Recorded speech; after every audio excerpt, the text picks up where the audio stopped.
మనుషులను రెండు విభాగాలు చేసి చూపిస్తుంది బైబిల్. మళ్ళీ చెప్తా, ఆదికాండం నుండి ప్రకటన గ్రంథం వరకు 66 పుస్తకాల బైబిల్ మనుషుల్ని రెండు భాగాలుగా చూపిస్తుంది. రెండు భాగాలు, ఒకటి నీతిమంతులు, రెండు అనీతిమంతులు. ఒకటి దేవుని ప్రజలు, రెండు దేవుని ప్రజలు కాని అన్యజనులు. రెండు. అలాగే రెండు మార్గాలు చెప్పిద్ది. ఒకటి ఇరుకు మార్గం, రెండు విశాల మార్గం. అలాగే రెండు తీర్పులు చెప్పిద్ది. ఒకటి న్యాయపీఠపు తీర్పు, రెండు ధవళ సింహాసనపు తీర్పు. అలాగే రెండు గమ్యాలు చెప్పుద్ది. ఒకటి పరలోకం, నిత్య జీవం. కొంతమంది గమ్యం అయితే కొంతమంది గమ్యం నిత్య నరకం. రెండు గమ్యాలు, రెండు మార్గాలు. అలాగే రెండు తీర్పులు. అలాగే రెండు రకాల వ్యక్తులు. ఇందులో నీతిమంతులు అన్నాడు, అనీతిమంతులు అన్నాడు, దేవుని ప్రజలు అన్నాడు, అన్యజనులు అన్నాడు. ఇంకా విధేయులు ఉన్న మనుషుల్లో రెండు భాగాలు, విధేయులు, అవిధేయులు, విశ్వాసులు, అవిశ్వాసులు. రెండు భాగాలు. ఇట్లా మొత్తం మీరు అబ్జర్వ్ చేయండి. ప్రారంభం నుంచి ముగింపు దాకా ఈ ఇద్దరి మీదే ప్రయాణం చేస్తుంటుంది బైబిల్. వాళ్ళని గూర్చిన ఉపదేశం మీదనే బైబిల్ అంతా తిరుగుద్ది. భక్తులు, భక్తిహీనులు. భక్తులు, భక్తిహీనులు.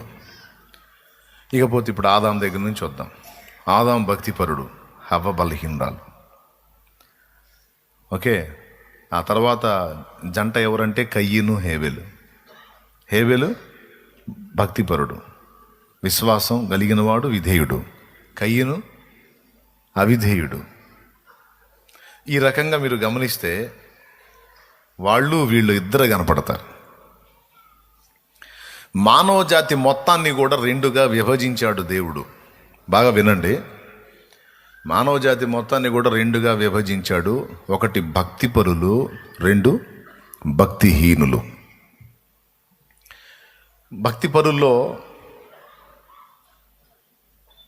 ఎవరెవరు ఉంటారు, భక్తిపరుల లక్షణాలు ఏంటి అనేది బైబిల్ చెప్పింది. భక్తిహీనులు ఎవరై ఉంటారు, వాళ్ళ లక్షణాలు ఏంటి అనేది కూడా బైబిల్ చెప్పింది. తర్వాత భక్తిపరులకు వనగూరే ప్రయోజనాలు ఏంటి, భక్తిహీనులకు వనగూరేటువంటి విషయాలు ఏంటి, అది కూడా బైబిల్ చెప్పింది. ఎవరు దేన్ని పొందుతారు, మనం ఎంచుకోవలసింది ఏంటి, ఇలాగా పరిశుద్ధ గ్రంథాన్ని ధ్యానిస్తే ఈ ఇద్దరు వ్యక్తులు, వాళ్ళ లక్షణాలు, వాళ్లకు అనుగూరేటువంటి ఫలితాలు. ఓకేనా? రెండు రకాల మనుషులు, వాళ్ళ లక్షణాలు అంటే వాళ్ళ క్రియలు లేక వాళ్ళ ప్రవర్తన, వాళ్ళ లక్షణాలు రెండు. మూడవది ఆ లక్షణాలను బట్టి వాళ్లకు అనుగూరేటువంటి ఫలాలు. ఈ మూడు దృష్టిలో పెట్టుకోండి. ఫస్ట్ పాయింట్ అయిపోయింది, ఇంకా రెండు పాయింట్లే, సింపుల్. రెండు రకాల మనుషులు అన్నాను. ఎవరు రెండు రకాల మనుషులు అంటే భక్తులు, భక్తిహీనులు, నీతిమంతులు, అనీతిమంతులు.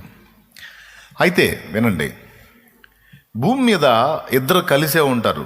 భక్తులు, భక్తిహీనులు, నీతిమంతులు, అనీతిమంతులు, విశ్వాసులు, అవిశ్వాసులు అంతా కలిసే ఉంటారు. గోధుమలు, గురుగులు కలిసి ఉన్నట్టు, గొర్రెలు, మేకలు కలిసి ఉన్నట్టు. దేవుడి కృప ఏందంటే భక్తుల్ని, భక్తిహీనులను కూడా ఆయన పోషిస్తున్నాడు. నీతిమంతుల్నే కాదు, అనీతిమంతులకు కూడా అన్నం పెడుతున్నాడు ఆయన. ఎందుకంటే ఆయన మనుషులంటూ భూమి మీద సృష్టించాడు కాబట్టి సృష్టించబడినటువంటి వాళ్ళు భక్తులైనా భక్తిహీనులైనా నీతిమంతులైనా అనీతిమంతులైనా అదే తల్లి తాగుబోతుడైనా తాగనుడైనా అన్నం పెట్టినట్టు గాలోడైనా మంచోడైనా వాడిని పోషిస్తున్నాడు కదా నాన్న. చీడు గాలోడు నీకు అన్నం పెట్టని అనలేడుగా అంటాడా? నా కుమారుడు వాడు ఎట్లయిపోయాడు, నేను వాడి కోసం సంపాదించను అనుకుంటాడా? నో. ఎందుకంటే వాడి యోగ్యత తర్వాత సంగతి, కానీ పితృవాత్సల్యాన్ని బట్టి తండ్రి కష్టపడి వాడిని పోషిస్తాడు.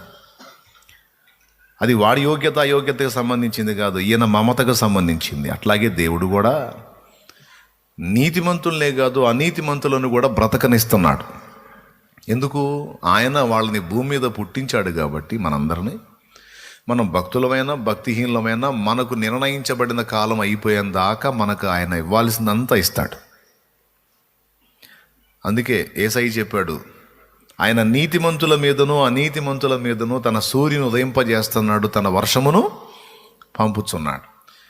భక్తుడి పొలం పండిద్ది, భక్తిహీనుడి పొలం కూడా పండిద్ది. నీతిమంతుని పొలం పండిద్ది, నీతి మాలిన వాడు అనీతిమంతుని పొలం కూడా పండిద్ది. ఎందుకంటే దేవుడు పెడతాడు అన్నం, బతకాలి కదా మరి. అది దేవుని మమతకు సంబంధించినటువంటి విషయం. రైట్, ఫస్ట్ పాయింట్ అయిపోయింది.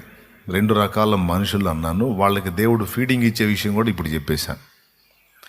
నీకు డౌట్ వస్తుంది, నేను ఇంత మంచివాడిని, నేను ఇలా బతుకుతున్నాను, వాడంత దరిద్రపోడు, వాడెట్ట బతుకుతున్నాడంటే, వాడు దరిద్రపోడైనా సరే, వాడు అనీతిమంతుడైనా సరే, దేవుడు వాడికి కూడా అన్నం పెడతాడు. అది దేవుని నీతి, అది దేవుని మంచితనం, ఆయన వాత్సల్యం, ఆయన పితృవాత్సల్యం. అది అడిగేటప్పుడు అడుగుతాడు, లెక్క తీసేటప్పుడు తీస్తాడు. విమర్శించే దినం ఒకటి ఉంది. ఆ విమర్శ దినం వరకు భూమి మీద పంపించినటువంటి వాళ్ళందరికీ కూడా చేయాల్సిన న్యాయం అంతా దేవుడు చేస్తాడు. ఆయన వైపు నుంచి ఏ తప్పు ఉంచుకోడు. ఏదన్నా లెక్కలు కడితే మనల్ని కట్టాల్సిందే. కాబట్టి ఇప్పుడు భూమి మీద ఉన్నటువంటి మనుషులు 2 రకాలు చెప్పాను కదా, అందులో మనం ఏ గుంపులో ఉండాలనేది మనమే నిర్ణయించుకోవాలి. నీతిమంతుల గుంపులో ఉండాలా, నీతి మాలిన గుంపులో ఉండాలా, విశ్వాసుల గుంపులో ఉండాలా, అవిశ్వాసుల గుంపులో ఉండాలా, పరిశుద్ధుల గుంపులో ఉండాలా, పాపుల గుంపులో ఉండాలా, భక్తిపరుల గుంపులో ఉండాలా, భక్తిహీనుల గుంపులో ఉండాలా, ఏ గుంపులో ఉండాలి అనేది మనమే నిర్ణయించుకోవాలి. ఇక్కడ నిర్ణయాధికారం నీదే, స్వేచ్ఛ నీకే ఇవ్వబడింది. నీ భవిష్యత్తుని, నీ జీవితాన్ని నువ్వు ఎలా డిజైన్ చేసుకుంటావో ఆ బ్రష్ నీకే ఇచ్చాడు, వేసుకోరా, నీ లైఫ్ ఆర్ట్ నువ్వే వేసుకోని, నీ బ్రతుకు నమూనాని నువ్వే గీసుకోమని బ్రష్ కలర్ నీకే ఇచ్చాడు, గీసుకొని అట్ట గీసుకుంటే అట్ట అయిద్దిని. ఒక్కొక్కళ్ళు వాళ్ళ బతుకులను రాసుకుంటున్నారు, రకరకాలుగా వేసుకుంటున్నారు వాళ్ళ సొంతానికి. మనమైతే అలా కాదు, నా బ్రతుకు చిత్రాన్ని దేవుడే గీయాలి, ఆయనే వేయాలని మనం ఆయన చేతికి అప్పచెప్పుకున్నాం. మీరైతే అలానే అప్పచెప్పుకున్నారని నేను అనుకుంటున్నా. మరి మీరు అలానే ఉన్నారా, లేకపోతే మీరు సొంత పెయింటింగ్ వేసుకుంటున్నారా? కొంతమంది ఉంటారు అట్లా వేసుకుంటారు, మళ్ళీ దేవుని దగ్గరకు వస్తారులే కానీ వాళ్ళ పెయింట్ వాళ్ళే గీసుకుంటుంటారు. వాళ్ళ పెయింట్ అంటే వాళ్ళ బతుకు పెయింట్ అనమాట. వాళ్ళ బతుకు చిత్రం వాళ్ళే గీసుకుంటారు. మీరు ఎలా డిసైడ్ అయ్యారు? ఏ గుంపులో ఉండాలనుకుంటున్నారు మీరు? భక్తిపరుల గుంపులోనా, భక్తిహీనుల గుంపులోనా? భక్తిహీనుల గుంపులో అయితే ఎక్కడికెందుకు వస్తామన్నా, భక్తుల గుంపులో ఉందామని ఎక్కడికి వచ్చాం. అంటే అందరు ఆసక్తిగా రారు కదా, కొంతమంది బలవంతంగా తెస్తారులే, అందుకని చెబుతున్నా. ఈ ప్రశ్న కూడా అందుకు అడిగా. అందరూ ఇష్టపడి రారు, కొంతమంది గతి లేక వచ్చేవాళ్ళు ఉన్నారు, కొంతమంది గిఫ్ట్లు కాసించి వచ్చేవాళ్ళు ఉన్నారు, కొంతమంది మొహమాటానికి వచ్చేవాళ్ళు ఉన్నారు, ఏదో ఫ్రెండ్ రమ్మన్నాడని పిలిస్తే మొహమాటానికి వచ్చి కూర్చునే వాళ్ళు ఉన్నారు. అందుకని ఒక మాట వేసాను అన్నమాట, మీరు ఏ గుంపులో ఉండాలనుకుంటున్నారు పెద్దగా చెప్పాలి, అవునా? భక్తిపరులకు వనగూరే ప్రయోజనాలు, నీతిమంతులకు వనగూరే ప్రయోజనాలు, భక్తిహీనులకు కలిగేటువంటి ప్రతికూల పరిస్థితులన్నిటిని గురించి కూడా దేవుని వాక్యం చెప్పింది. ఇద్దరికీ ఒక ప్రత్యేకమైన వైరుధ్యం. భక్తుడు మొదట కష్టపడతాడు, తుదకు సంతోషాన్ని అనుభవిస్తాడు. రాసుకో, ఇంట్రెస్ట్ ఉంటే పెన్ను పెట్టి రాసుకో, తప్పేం కాదు. మాకు గుర్తుంటుందిలే అంటే చూడిగా నాకెళ్ళి లేదు, కాస్త చదువు వచ్చింది అనుకో. చదువు లేని వాళ్ళు ఎటు కూడా రాసుకోలేరు. ఏం చెప్తారు, ఇక బుర్రను కాస్త వేడెక్కిన దాకా ఇక మైండ్కి తీసుకుంటుంది, హృదయాన్ని తీసుకుంటా. చదువు వచ్చిన వాళ్ళు దాన్ని గుర్తు రాసుకుని ఇంటికి పోయి ధ్యానించుకుంటే నీ కొన్ని తలంపులు ఇస్తాడు దేవుడు. అది నోట్స్ తేకపోతే చేయగలిగింది ఏం లేదు. బైబిల్తో పాటు ఒక నోట్స్ దగ్గర పెట్టుకుంటే మంచిది. భక్తులకు భక్తిహీనులకు ఉన్న వైరుధ్యం చెప్తున్నాను నేను. భక్తుడు మొదట కష్టపడతాడు, తుదకు సంతోషాన్ని అనుభవిస్తాడు. కానీ భక్తిహీనులు మొదట సంతోషభరితులుగా ఉంటారు, తుదకు యాతనలోకి వెళ్తారు. ఇది బైబిల్ ఆమూలాగ్రంగా చెబుతున్న సత్యం. మళ్ళీ చెప్తున్నా, భక్తుడు మొదట శ్రమను అనుభవిస్తాడు, తరువాత సంతోషభరితుడవుతాడు. భక్తిహీనుడేమో మొదట సంతోషాన్ని అనుభవిస్తాడు, తుదకు వాడి గతి ఘోరం. మీకు మొదటి సంతోషం కావాలా, కడవరి సంతోషం కావాలా? అంటే మొదటి మెట్లో శ్రమను అనుభవించడానికి ఇష్టపడుతున్నారా? రైట్, నాకు తెలియదు, గుర్తుపెట్టుకో. నువ్వు మాట అన్నావు. భక్తుల లిస్టులోనే నేను ఉండాలంటే భక్తులు మొదట శ్రమానుభవం పొందారు, తర్వాత సుఖానుభవంలోనికి వెళ్ళారు. దీనికి యేసు ప్రభు చెప్పిన స్టోరీయే ఉంది బైబిల్లో. లూకా సువార్త 16వ అధ్యాయం 19వ వచనం నుంచి ధనవంతుడు లాజరు స్టోరీ ఉంటుంది. నాకు వెళ్ళి చూడండి. అందులో చెప్పాడు, లాజరు అను దరిద్రుడు ఉన్నాడు, ధనవంతుడు ఉన్నాడు అని. లాజరు భక్తిపరుడు,